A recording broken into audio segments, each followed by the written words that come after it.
ये मैं सिलेक्शन लेने वाले विद्यार्थी की खूबी बता रहा हूं भाई। एनडीए का फॉर्म 6 से 7 लाख बच्चे भरते हैं, पता है कि नहीं? कितने बच्चे? और रिटेन एग्जाम देने जाते हैं लगभग 4 से 5 लाख बच्चे, कि 1-2 लाख तो ऐसे ही भर देते, चलो ठीक है दे देंगे एग्जाम। 5 लाख बच्चे रिटेन एग्जाम देते हैं, उसमें से क्वालिफाई कितने करते हैं? 10,000 बच्चे। सुन लो कुछ बातें, हर चीज मैं आपको बताऊं, इसीलिए पढ़ने और समझने पर ध्यान दो। एक होता है ना कहावत, सामने वाले के शब्दों पर मत जाओ, उसकी भावनाओं को समझो कि वो कहना क्या चाह रहा है, वो समझाना क्या चाह रहा है, वो क्या पढ़ाना चाह रहा है। तो मैं आपको पढ़ाना चाह रहा हूं, मैं आपको अपना छोटा भाई समझ के सिलेक्शन दिलवाना चाह रहा हूं ताकि आपका सिलेक्शन हो, सिखाना चाह रहा हूं।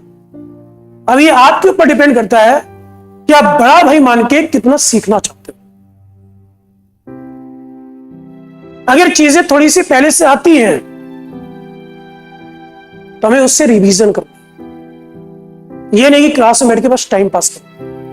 अगर किसी 2 क्लास के बीच में 15 मिनट का गैप है ना, जो सिलेक्शन वाले बच्चे होते हैं उस 15 मिनट में रिवीजन करते हैं कि सर ने पहले 4 क्लासेस में क्या करा रखे हैं। लेकिन हम क्या करते हैं, हम इंतजार करते हैं कि सर जितना भी लेट है हम आराम से बैठे रहेंगे। ये मैं सिलेक्शन लेने वाले विद्यार्थी की खूबी बता रहा हूं भाई। एनडीए का फॉर्म 6 से 7 लाख बच्चे भरते हैं, पता है कि नहीं? कितने बच्चे? और रिटेन एग्जाम देने जाते हैं लगभग 4 से 5 लाख बच्चे, कि 1-2 लाख तो ऐसे ही भर देते, चलो ठीक है दे देंगे एग्जाम। 5 लाख बच्चे रिटेन एग्जाम देते हैं, उसमें से क्वालिफाई कितने करते हैं? 10,000 बच्चे। सुन लो कुछ बातें, 5 लाख बच्चे रिटेन एग्जाम देने जाते हैं और क्वालिफाई कितने करते हैं? 10। ये रिटेन एग्जाम क्वालिफाई करते हैं। सीट कितनी होती है? 400, 420, 430, यानी फाइनल सिलेक्शन कितने लोग का होता है? 400।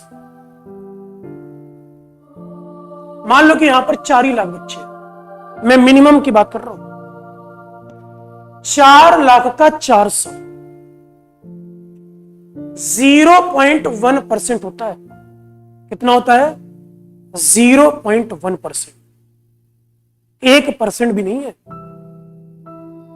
0.1% का मतलब 1000 में से 1 बच्चा फाइनल सिलेक्शन देता है। 1000 पे 1 बच्चा, ये हकीकत है।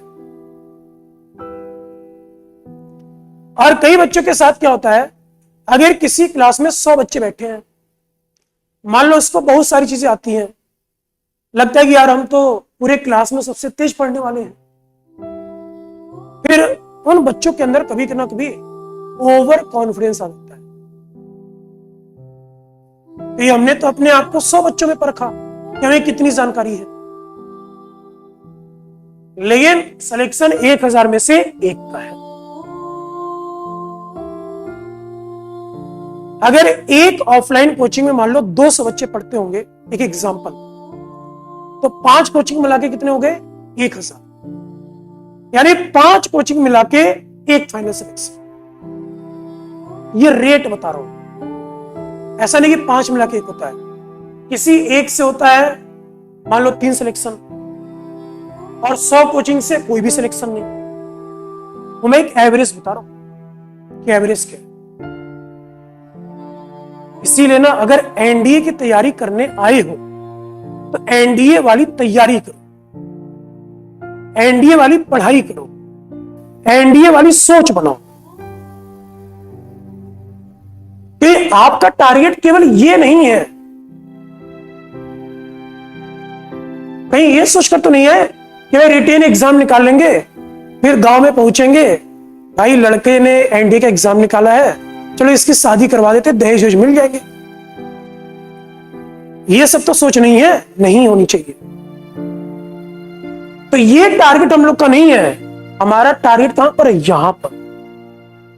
और यहां पर आने के लिए ना केवल पढ़ाई सब कुछ नहीं है, यहां पर आपकी डिसिप्लिन कैसी है, आपकी सोच कैसी है, आपकी इंग्लिश कैसी है, आपका साइकोलॉजी कैसा है, रीजनिंग एबिलिटी कैसी है, बहुत सारी चीजें। तो अगर केवल आपका टारगेट ये है, फिर तो क्लास में आप कैसे भी पढ़ो, एग्जाम निकल जाए। तो 900 नंबर में से 350 प्लस यदि मार्क्स लेकर आओगे तो कंफर्म है कि आपका रिटेन एग्जाम निकलेगा, चाहे कितने भी टफ पेपर हो, चाहे कितना भी इजी पेपर। मैक्सिमम जो अभी तक कट ऑफ दिया है 355 नंबर, और वो भी कोविड के टाइम में, कि उस समय थोड़ा सा पेपर क्या होता था, आसान होता था। लेकिन अभी जो ट्रेंड है वो 300, 320, 315, 900 में से। लेकिन इतने नंबर से फाइनल मेरिट में नहीं आ पाओगे। अगर फाइनल मेरिट में आना है, एक तो था कि चलो एग्जाम निकाल लिए, चले गए एसएसबी देने, लेकिन कभी कभी ये होता है कि दोनों मार्क्स जोड़ के फाइनल मेरिट में नहीं आ पाओगे। इसीलिए जिन बच्चों का रिटेन एग्जाम में 350 प्लस मार्क्स है, वो आसानी से मेरिट में आ जाते हैं। तो अगर बच्चों केवल आपका टारगेट ये है ना कि हमें इसमें आना है, तो यार किसी भी तरीके से पढ़ाई करो, आराम से एग्जाम निकाल लोगे। अगर आपके अंदर थोड़ी सी जानकारी होगी, अगर एवरेज विद्यार्थी रहोगे तो आराम से हो जाएगा। वो कोई बड़ी चीज नहीं है। एनडीए में रिटेन एग्जाम कोई बड़ी चीज नहीं है, मेन कहानी यहां पर है। और ये जो चीज है ना, ये स्टूडेंट्स के ऊपर डिपेंड करता है कि हमारी परवरिश कैसी है, हमारी सोच कैसी है, इन चीजों के ऊपर। आप ये सोचोगे कि एसएसबी में जाके दिखावा करेंगे, कोई क्वेश्चन का झूठ बोलकर आंसर देंगे, नहीं भाई। वहां पे ऑफिसर बैठे हैं, 5 ऑफिसर बैठे हैं, वो आपका चेहरा देखकर समझ जाएंगे कि इस बच्चे का सिलेक्शन होगा या फिर नहीं, क्योंकि वही काम वो पिछले 20 साल से करते हुए आ रहे हैं, कोई पहली बार तो करेंगे नहीं। इसीलिए मैं बोल रहा हूं ना, discipline is very very important.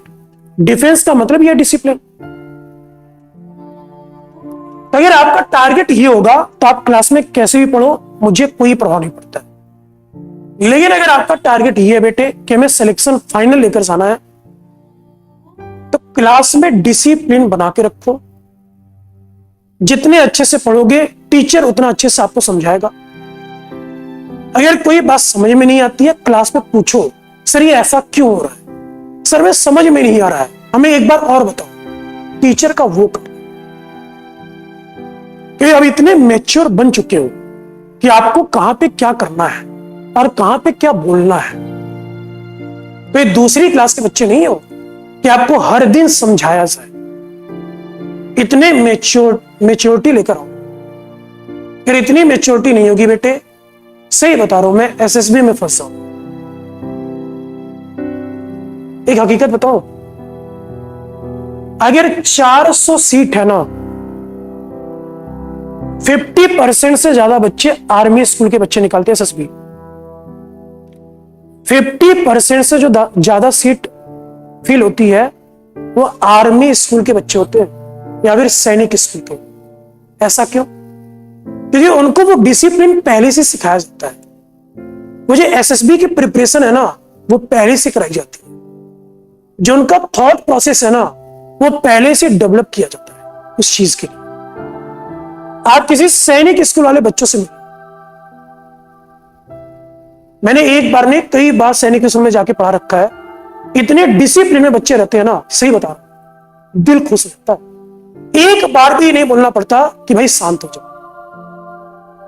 और उनके साथ ये भी है, अगर कोई चीज समझ में नहीं आता है ना, सीधे सर हमें ये समझ में नहीं आया, दोबारा बताओ।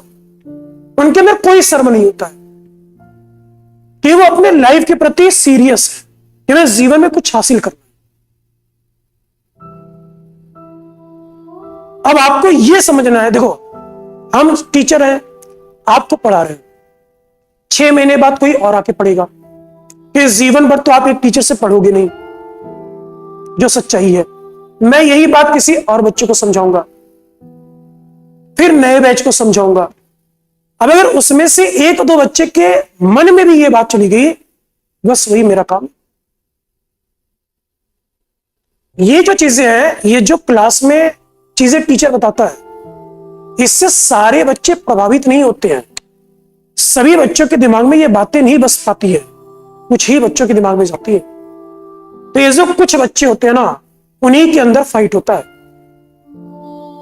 ये जो फाइट है 400 का 5 लाख में थोड़ी है, ये कुल मिला के 5000 में है।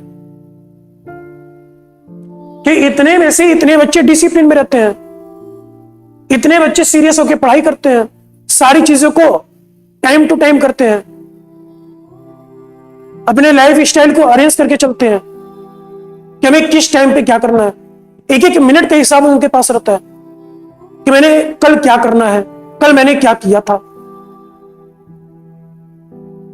उनको ये पता रहता है, शाम को वो 11 बजे पूरी प्लानिंग कर लेंगे कि मुझे कल क्या करना है, मुझे किस चैप्टर का रिवीजन करना है, मुझे किसके कॉन्सेप्ट याद करने हैं, मुझे जीएस में क्या रिवीजन करना है, कितने वोकैब याद करने हैं।